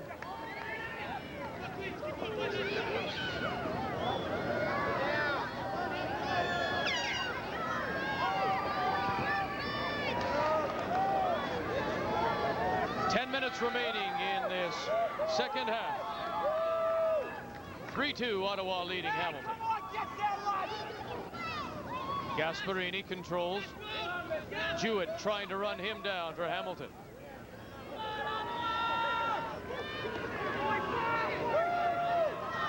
They're having a good time, 1,300 plus here at Terry Fox Athletic Complex, as their side leads 3-2, and it's played back to Tim Rosenfeld, who has played an outstanding game in net. He must be one of the candidates for our Foster Player of the Game. He had a marvellous save of Amadeo Gasparini in the first half, saved Alec Bunbury's penalty in the second half, and certainly kept Ottawa in the game when Hamilton looked like equalising and then scoring the winner. Tedek shielding the ball, then trying to turn, and had it deflect right to Dolan. Damazetis for Boyne. Looking for Bunbury and has him. Alex Bunbury can't get away from Lino Tomasetti, and the 2 central defenders have done a terrific job for Ottawa, Lino Tomasetti and John Stewart. Certainly have. They've had the handfuls all night trying to contain Alex Bunbury and Gasparini. Now they got Billy Domacetis up there to contain as well, but they've managed so far to do it very well. Jewett. Not an easy task, Vic, to contain these three. Chips it forward, Graham, and into touch.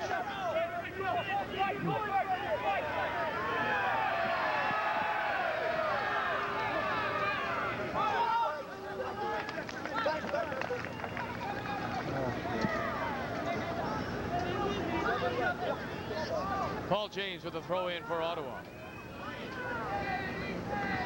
Yes, yes. Pecos goes to the far side. Jewett lays it off for Gilfillan. Pecos runs to the middle. McNally and Eck are up front. Jewett comes all the way across. Luqueta and Eck try to work the give and go. Eck turns. Morrow marking him. James. Ferguson there to cover him. For McNally, the pass doesn't get through.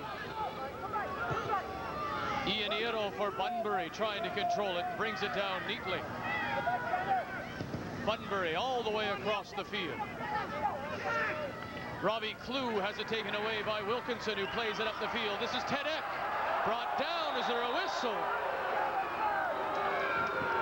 And this time there is from Mr. Evangelista.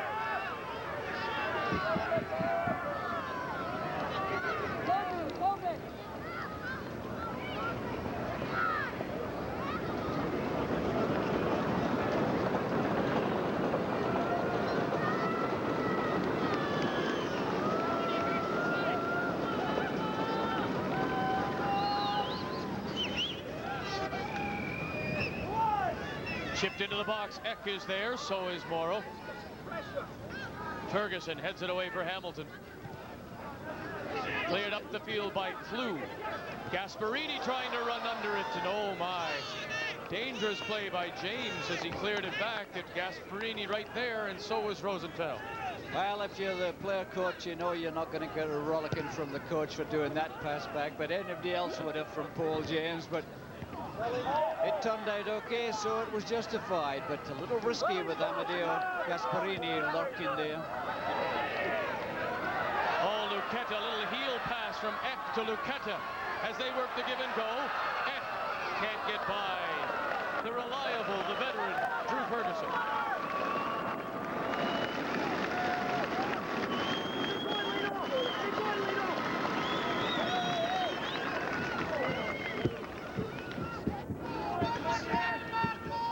James for Pecos, and back again. Foyne knocks it into touch.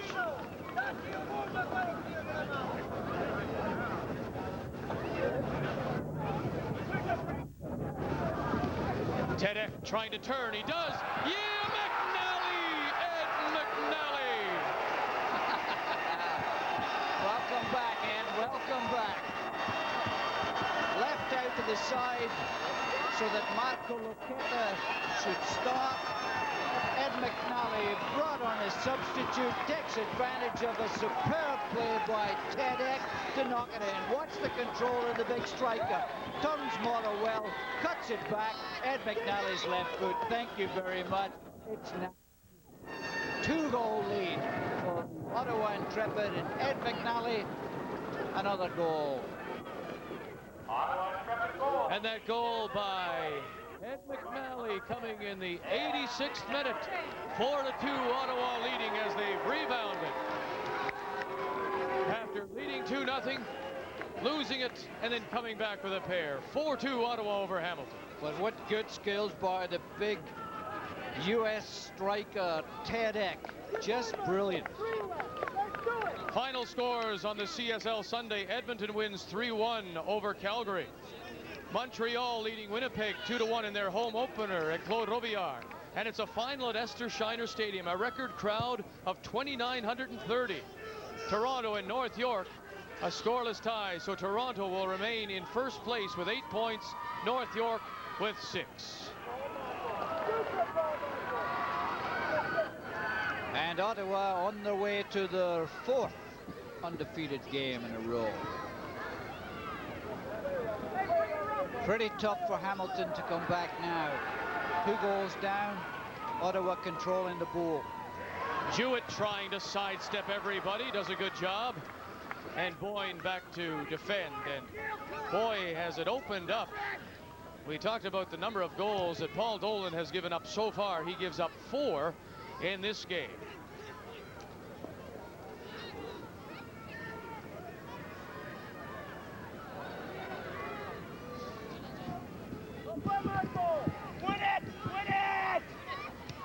Bunbury trying to control with Tomasetti all over his back. Bunbury, Tomasettis, and there he is, Rosenfeld. Cut out the angle very well, and the crowd give him an appreciative hand. Billy Tomasettis didn't quite get enough wood on that, or boot on that, or force on that. But goalkeeper Tim Rosenfeld right on the spot. The goalkeeping's been good, despite the fact there's been 6 goals in this game. The goalkeeping's been good.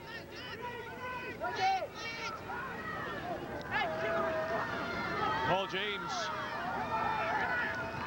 Lucetta tries to lay one forward for his coach, and it just went a little too far. Drew Ferguson. And it's going to be a long 6-hour drive back to Hamilton for these Steelers. Trailing now and in danger of losing. It's 4-2 Ottawa in front.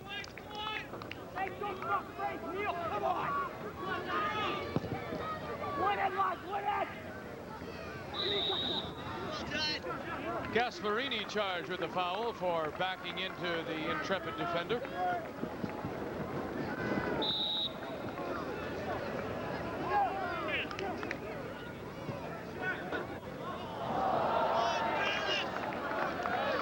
So this win by Ottawa, if they manage to hold on, will put them in a second-place tie with the North York Rockets, 2 points behind the Toronto Blizzard in the Eastern Division.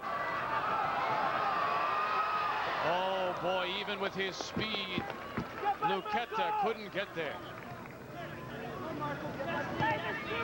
Ferguson plays it forward, flicked on by Gasparini. Bunbury trying to get through, and he can't get around Lino Tomasetti.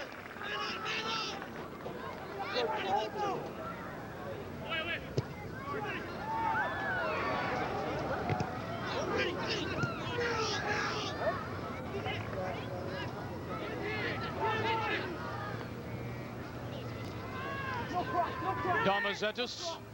Clue has moved up as well. Billy Damazetis, and it's headed away by Tomasetti as we are now in injury time. Ian Iro tries to chip it forward, and out comes Rosenfeld.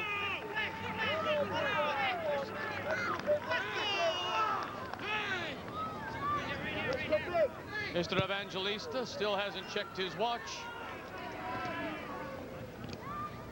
Clue plays it forward. Too far for Gasparini, and cleared to Rosenfeld one more time.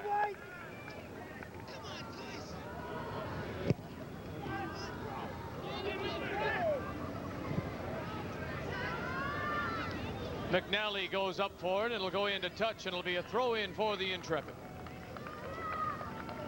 The Ottawa Intrepid opened with 2 goals in the first half by Miroslav Pecos and Marco Lucetta. Hamilton replied with 2 quick ones in the second half. Drew Ferguson and Hector Cesaretta. But then Lucetta and Ed McNally with 2 straight goals for Ottawa has put the Intrepid back in front 4-2. So we're gonna bring the players of the game back here to see. Cleared into the box. Oh, Lucetta brought down. McNally! Oh my! Ed McNally off the top of the bar.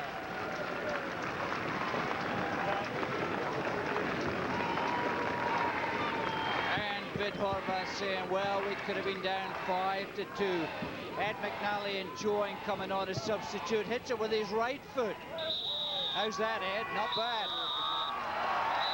And there's the whistle, and Brian Tim Rosenfeld puts his arms up, yes, and a great win for Paul James, 4-2 over his former team, the Hamilton Steelers. Just a tremendous performance by the Ottawa Intrepid. They were up 2-0. Hamilton came back to tie it 2-2, but Ottawa came back, the sign of a good club, lots of character. 4-2 the final score. Ottawa wins it over Hamilton. Now it's time for the TSN Turning Point. brought to you by Mita. And the turning point in this game was this save by Rosenfeld. When Hamilton are coming back into it, Alex Bunbury tries to knock it into the corner. The young goalkeeper reads it well, saves it brilliantly. That save, the Mita turning point. A cash donation will be made to amateur sport on behalf of TSN and Mita. 4-2 the final score. CSL Sunday on TSN is a Foster's telecast.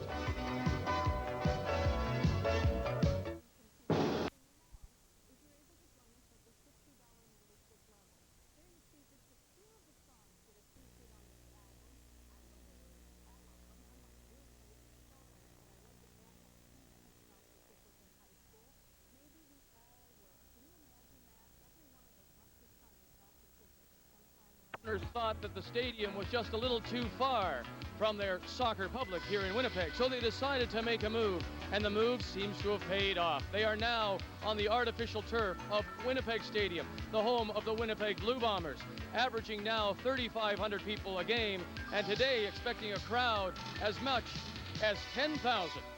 Unfortunately, though, for the Fury and player head coach Sean Lowther, the move hasn't helped his team. They are winless in 8 games, riding a 5-game losing streak. And also a bit of a problem, the injury bug has bitten and bitten badly. Goalkeeper Pat Onstad, knee ligaments out for 4 weeks. Bobby Monahan, striker, broken hand, out for 2 more weeks. And look at all the players who are on the limp. For Hamilton, the key this season has been Alex Bunbury, but he is going to be missed. Bunbury with the national team at the Francophone Games in Morocco, which will mean that Amadeo Gasparini will have to pick up the slack. Last year, Gasparini had 18 goals, but this year he has only 3. But Gasparini's still the center of the Steeler attack. If he isn't scoring, he's helping to set them up. So Gasparini's still the big man up front for the Hamilton Steelers. Foster's Lager proudly presents CSL Sunday on TSN.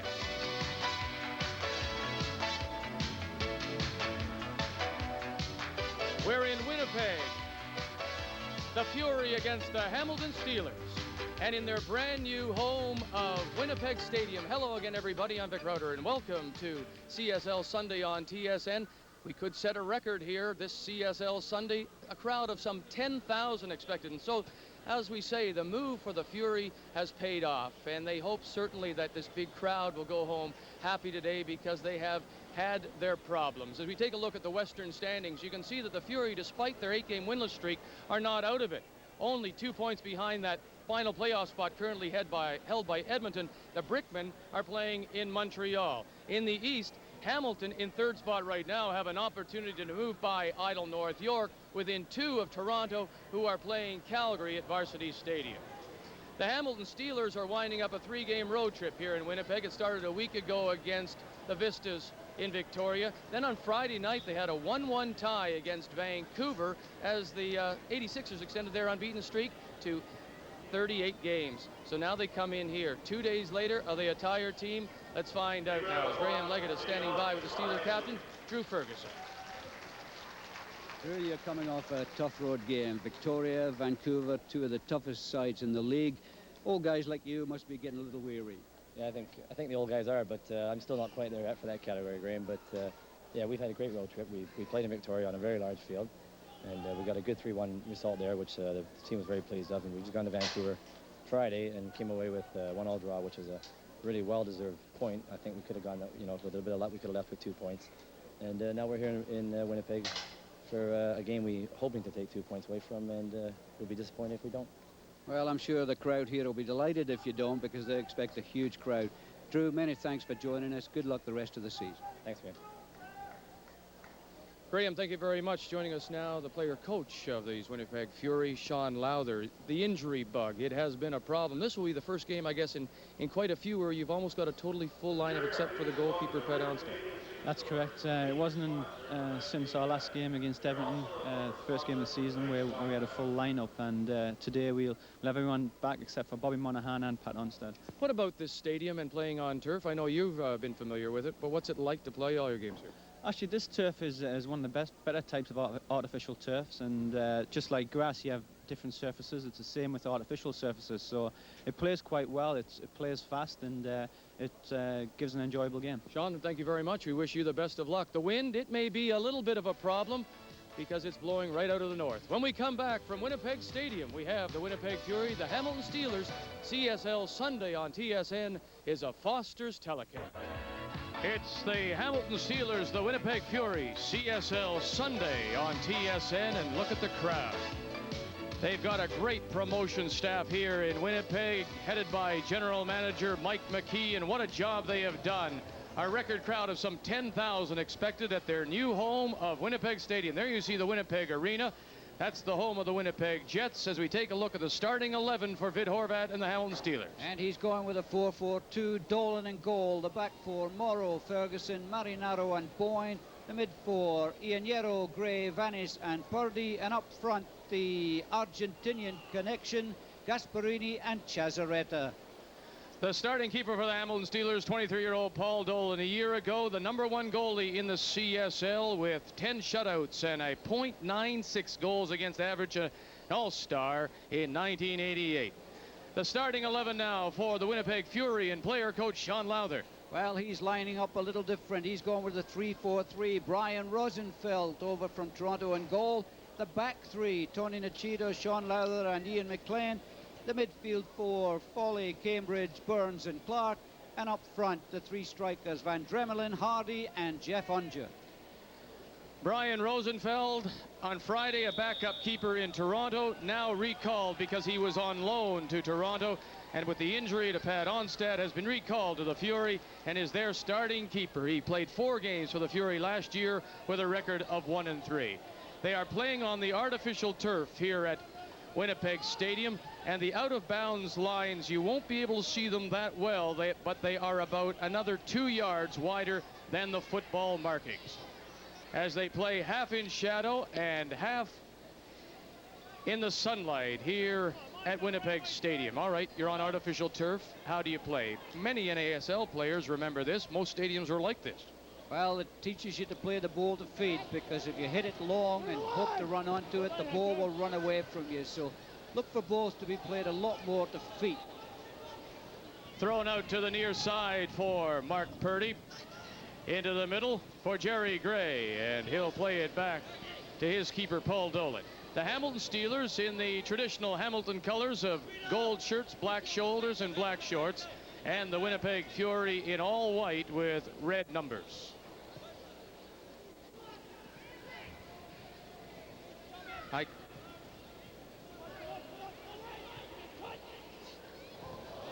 Oh, the mistake by Rosenfeld, and Purdy was there to capitalize, and there is the new keeper getting in trouble, and Mark Purdy, a newcomer to the Hamilton Steelers in a trade with Toronto, right there to pounce on the mistake, and they have a quick goal. And watch the bounce of the ball. It goes up too high. Mark Purdy gets to it first, tucks it past Rosenfeld just under the crossbar. After 2 minutes, it's 1-0 for Hamilton. There's the bounce.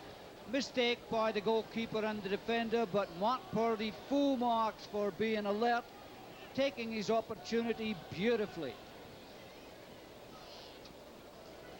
Mark Purdy gets the goal, and Hamilton quickly have a 1-0 lead, and this big crowd stunned here at Winnipeg Stadium, expecting a better performance and certainly a better start.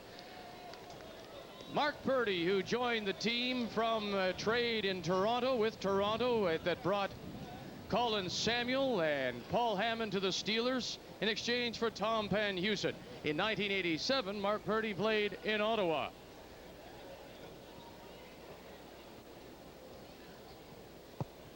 Paul Dolan booms it upfield.